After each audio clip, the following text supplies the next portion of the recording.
Peace and blessings to you all. My son may join the military. We're gonna talk about it. What it do, y'all? Peace and blessings. Idyllic peace. Man and land while seeing in path. Come out your pocket. Jimmy on deck. Much love to you all out there.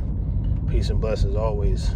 Hey, I have a bunch other topics.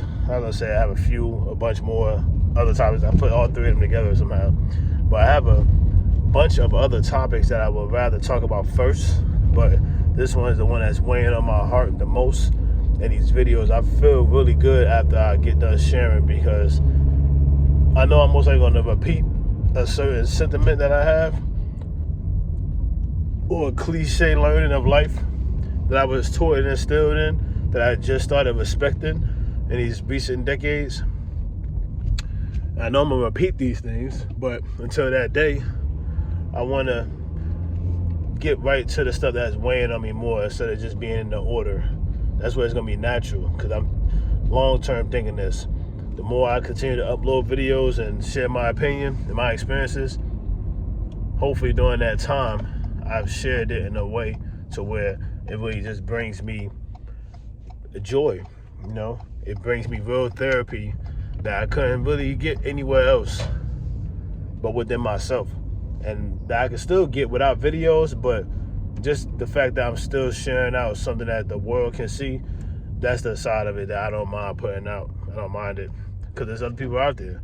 And I'm high-key looking for other people to have these conversations with too, to have these understandings and moments of clarity with, to understand what you might have done to get yourself out of situations or in situations. I like it. I want to have that. I don't want it to be all negative talk like how I was just sharing on Snapchat earlier. Like just a conversation just, being projected on. Because again, I always imagine my children possibly going through that and that person doing that to my children. So I don't want to do that to somebody else. But at the same time, I do want to have a real conversation.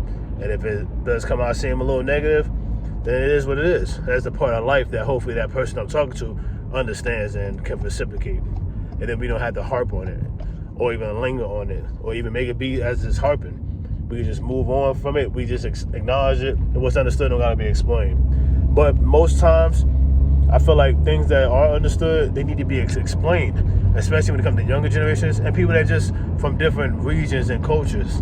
You gotta explain it a little bit, because there's still similarities with common sense and just righteousness, but the way you're doing it is differences, based off of people's language, people's aesthetics, people's history, people's understanding. It really does matter, but we all still come to the same place eventually. I digress really quickly because speaking of my son, right now he's in his early years of high school. Shout out to him, big up to you.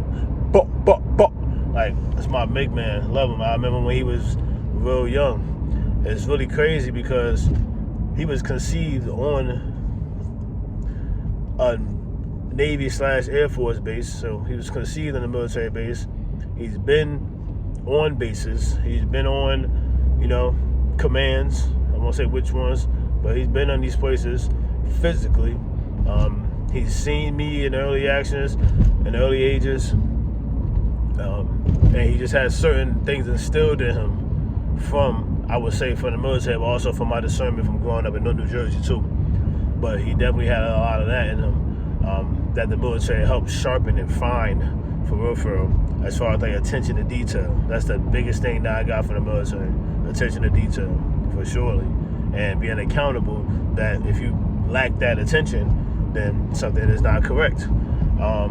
And that is something that you really don't learn until you get there, especially at these ages. Like I told my son, for the young guys and young gals out there too, that get pushed through school and they graduate sooner. For the young gals and girls out there that get pushed through school and they graduate sooner, however that may be, based on their academic levels and performances and efforts. When you're joining the military, it doesn't work like that. If you was really smart to get pushed through school and you graduate high school or graduate, middle school, and then go to high school, then you graduate high school by the time 16, then you get in college classes, or 15 years old, and even younger than that. Usually you're not usually, I won't even say usually, 100% of the time, I don't like to oversimplify things like that, but think about it. You're not gonna go and join the military because you realize you have the world at your arsenal. And I want to say your disposal, but you have the world right there in front of you. And you'll start seeing it at that age. You're smart. You're like, man, people really respecting the knowledge I have. I'm not around those students that wasn't respecting it. I'm around people that's really respecting it, and they're adults. That's what makes me separate from the other students that was not having the same motivation as me. That's what separates those students when they A+ students in them schools, in all schools. Even when I was growing up, the young black girls that was A+ students growing up, we knew the separation. We knew our place when we was dealing with them. And they vice versa knew too. It was a much respect there. And that's the type of thing that I kind of want him to seek.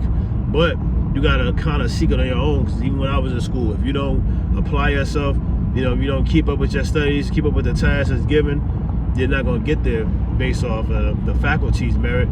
You're gonna get there off of yours, your own will. And I really like that aspect.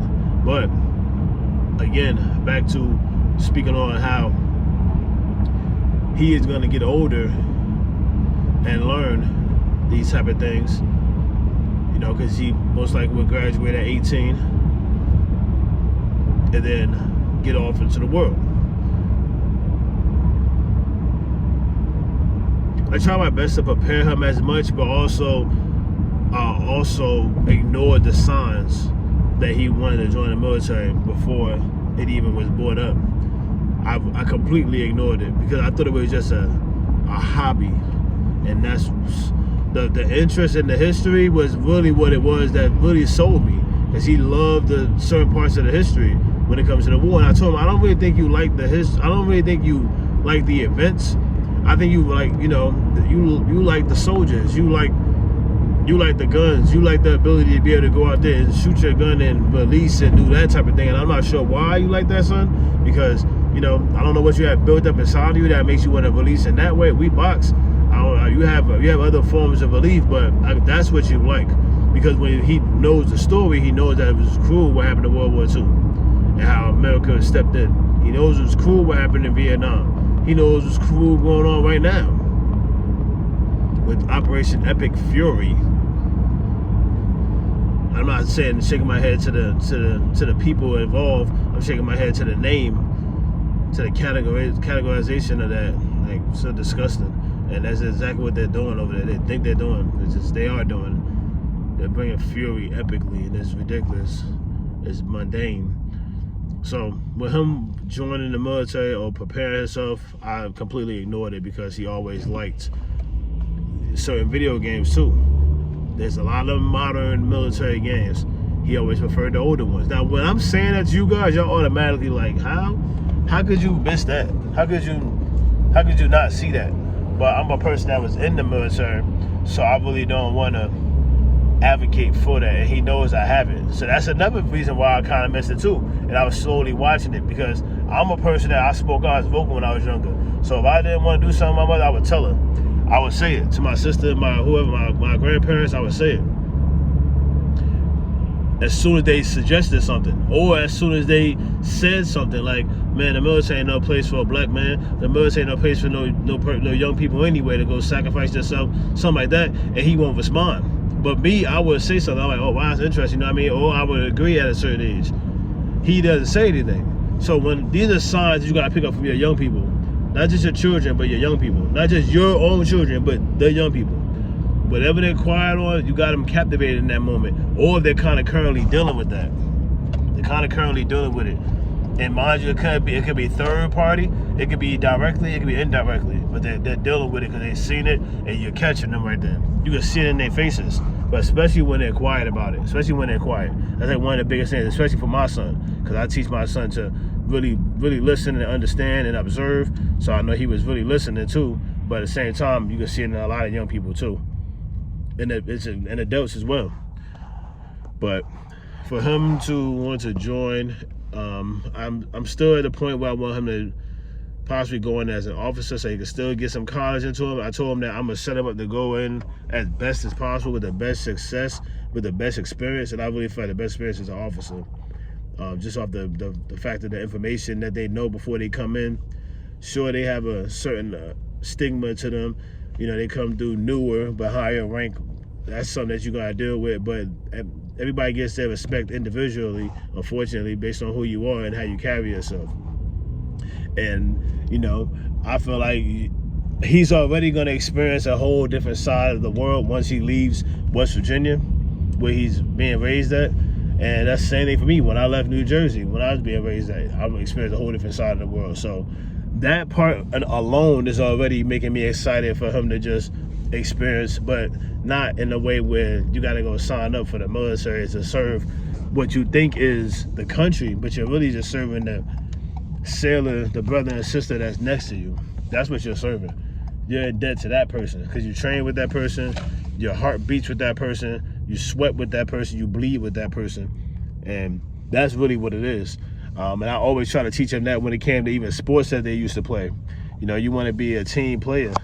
You want to be, make sure you're being a part of whatever group you're in your classroom, any organization you're in your school. You gotta take these things serious. You should really want to take these things serious. You know, because it's happening to you right now, as far as like preparation and just understanding and experience and the ability to recognize what's happening and when it's happening. It's so much, so much. Maybe I can make this a part 2, because that's basically the lead up to it. Maybe I could come back and explain to you guys what I did to accept it, and now what I'm actually, how I've been pushing, because I've been much more positive to him. I kind of go back and forth with certain things and saying, like, you know, you definitely don't want to wait till you learn there so you get to it now. And he believes me, but, you know, I just, you know, it's one of the things you just don't know until you get there. And I know myself can physically handle it, but it's just really one of the things you don't know until you get there. But yeah, I'm gonna get into the part 2 of it. Like, as far as like the signs, I'm gonna also mention about the fact that when he was younger, like I said, the school system that he's involved in, they made those wars really glamorized and really cool. So they, you know, that's a big part. And that goes back to the education system in the place I'm at, West Virginia, where they're number 48. So that's what we're gonna talk about next time. In the meantime, in between time, peace and blessings to you all. I appreciate your time. I apologize for the rocky road, but I just wanted to get this thought out there. Let me know if you appreciate or you like the moving ones. I can set it up on my thing right here. I got this little magnetic thing. That's how I hit the window, but the little magnetic thing, I didn't want it that far away from my face. I just wanted to get straight to the point and connect with you as best as possible and as fast as possible while I was hot in my mind, because it's actually hot in my mind all the time, but while I was hot in my mind to where I could let it flow out in the manner I just was able to. So I'm gonna definitely come back with a part 2. I appreciate your time always. If you enjoyed anything, if you feel like something I was incorrect or maybe you're overboard on, please just let me know. We can converse. Don't wait till it's a bunch of viewers, or, you know, don't wait till anything. Just jump on in, let me know. I'm glad that this video made it to you, first of all. I know that's at the end, but I'm always grateful for that. So, yep. I figured this video might reach a little more people, but that's not the point of what I'm trying to do. I'm just trying to put out good messages in every video, even depending on what's going on in the world and what's a hot click, excuse me. Much love to you all. Shout out to all those out there that's serving, not serving, all those that's in service of another person. That's each and every last one of y'all. Peace and blessings to you all. I'm out.